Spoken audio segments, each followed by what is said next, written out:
Assalamualaikum warahmatullahi wabarakatuh. Salam dan sejahtera untuk kita semua. Salam dan bahagia untuk Bapak Guru hebat. Perkenalkan, saya Gema Andika Ainuriski, guru di UPTD SPF SD Negeri Pejaten 1 Kabupaten Bondowoso, Jawa Timur. Sebagai seorang guru, kita memiliki peran penting untuk memenuhi kebutuhan setiap siswa. Karena setiap anak memiliki keunikan tersendiri dengan gaya belajar, minat, dan juga bakat yang berbeda-beda. Untuk itu, kita perlu mampu mengenali perbedaan tersebut agar kita dapat melakukan pendekatan pembelajaran yang tepat, yang tidak hanya mendukung kompetensi akademis mereka saja, melainkan juga mengembangkan minat dan juga bakat yang mereka miliki. Awalnya saya berpikir bahwa setiap siswa belajar dengan cara yang sama. Namun, saya menyadari bahwa setiap anak memiliki gaya dan kecepatan belajar yang berbeda. Metode pengajaran yang sama tidak selalu efektif untuk semua siswa. Karena itu, sangat penting bagi guru untuk mengenali kebutuhan masing-masing siswa. Dengan belajar bersama teman sebaya atau berdiskusi, kita dapat membantu teman-teman yang kesulitan menciptakan lingkungan belajar yang inklusif dan efektif. Sebagai seorang guru, kita tidak hanya memberikan pelajaran di dalam kelas, kita juga bertanggung jawab untuk memahami setiap karakteristik peserta didik dengan baik, karena setiap anak memiliki gaya belajar, minat, dan juga bakat yang berbeda. Ada siswa yang belajar melalui mendengarkan atau yang biasa kita sebut dengan gaya belajar audio. Ada juga siswa yang belajar melalui gambar atau visualisasi atau yang biasa kita sebut gaya belajar visual. Dan ada juga siswa yang merasa ketika mereka belajar lebih efektif di saat mereka melakukan sebuah aktivitas atau yang biasa kita sebut dengan gaya belajar kinestetik. Dengan mengenali perbedaan-perbedaan ini, kita sebagai seorang guru dapat merancang kegiatan pembelajaran yang lebih bermakna dan juga lebih menyenangkan terhadap peserta didik. Oleh karena itu, pada kegiatan kali ini saya akan melaksanakan kegiatan pembelajaran berdiferensiasi di mana pembelajaran tersebut dapat mengakomodasi semua gaya belajar, bakat, dan juga minat yang dimiliki oleh setiap siswa.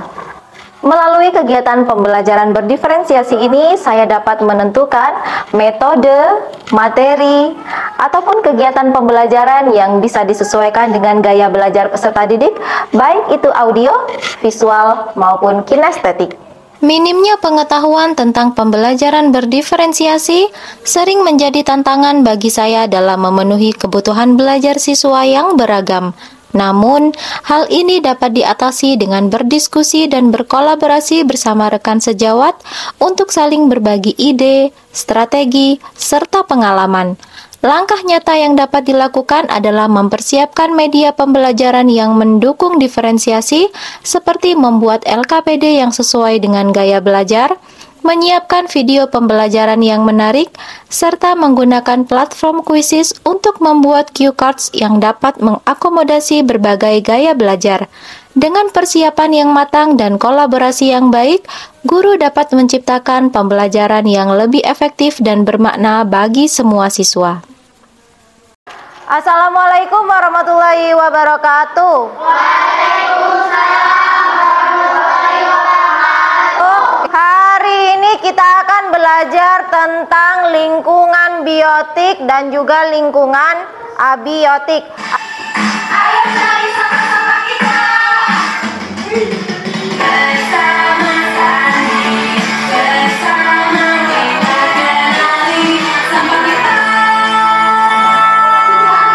Guru membimbing siswa belajar secara berkelompok menggunakan lembar kerja peserta didik sesuai dengan gaya belajar masing-masing. Siswa dengan gaya belajar audio mengerjakan LKPD dengan menonton video di laptop untuk menyerap informasi melalui pendengaran. Sementara siswa dengan gaya belajar visual fokus memperhatikan gambar dan diagram untuk memahami konsep yang disajikan. Di sisi lain, siswa dengan gaya belajar kinestetik melakukan observasi di lingkungan sekitar, memanfaatkan gerakan dan pengalaman langsung untuk memahami materi. Guru terus memberikan bimbingan dan dukungan pada setiap kelompok, memastikan semua belajar dengan cara yang paling sesuai dan efektif bagi mereka. Kami dari kelompok 2 akan mempresentasikan hasil diskusi kami. Lingkungan biotiknya ada apa saja? Hewan, orang, tanaman atau pohon. Abiotiknya? Teko, gelas, jam dinding, tiang lampu. Kemudian hubungannya antara keduanya apa? Karena biotik dan abiotik harus kita gunakan dengan baik agar lingkungan kita bisa bersih. Kita harus membuang sampah pada tempatnya. Tepuk tangan untuk kelompok 2. Kelompok 1, kelompok 2, kelompok 3, kelompok 4. Lingkungan biotiknya ada tumbuhan, ada hewan, dan juga manusia. Abiotiknya macam-macam tergantung lingkungannya. Kalau lingkungannya di kelas, berarti abiotiknya apa saja? Ada meja, kursi, papan, pintu. Kalau ada di luar lingkungan, tadi kelompok 4 kan ada di luar ya? Kelompok 4 ada di luar, abiotiknya melihat apa saja?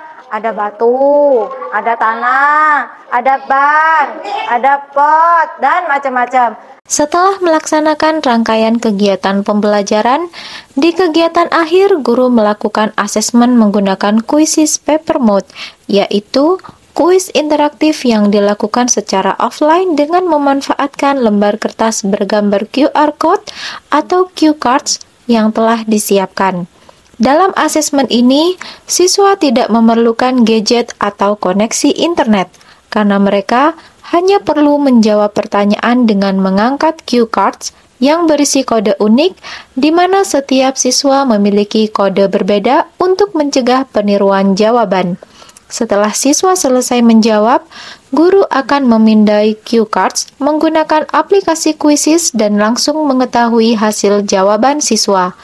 Quizzes membantu siswa belajar berpikir cepat dan tepat, sementara lembar cue cards dapat digunakan berulang kali dengan materi kuis yang berbeda, menjadikannya solusi inovatif dan efisien untuk pembelajaran tatap muka berbasis kuis interaktif. Dari kegiatan pembelajaran hari ini, kita sudah belajar lingkungan biotik dan lingkungan abiotik. Lingkungan biotik tadi ada apa saja? Manusia.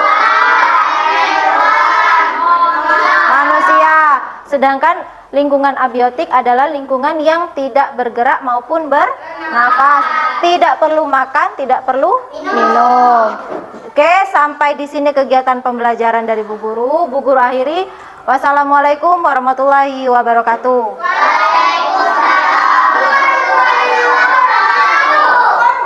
Saya sangat mendukung penerapan pembelajaran berdiferensiasi yang diadakan di sekolah kami.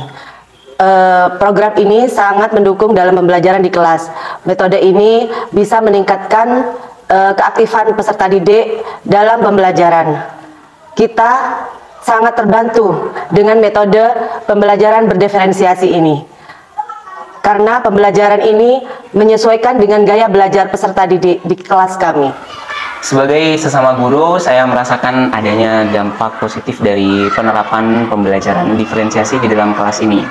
Karena bagi saya pembelajaran diferensiasi itu mencakup banyak perbedaan di antara satu siswa dengan siswa lainnya, terutama dalam gaya belajar ya, yang meliputi audio, visual, dan kinestetik. Bagi saya pembelajaran diferensiasi itu dapat mengakomodir perbedaan-perbedaan yang ada di dalam kelas dalam satu pembelajaran yang sama.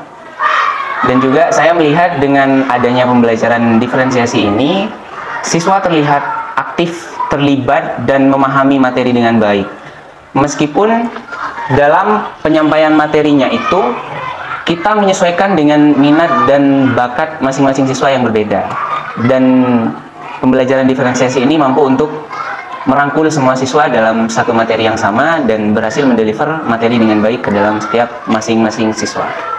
Dengan memahami dan mengakomodasi gaya belajar, minat, dan juga bakat setiap siswa, kita memberikan kesempatan yang adil bagi semua untuk berkembang dan meraih kesuksesan. Karena setiap langkah kecil yang kita ambil untuk mendukung siswa dalam proses pembelajaran adalah investasi masa depan yang lebih baik. Salam dan bahagia. Wassalamualaikum warahmatullahi wabarakatuh.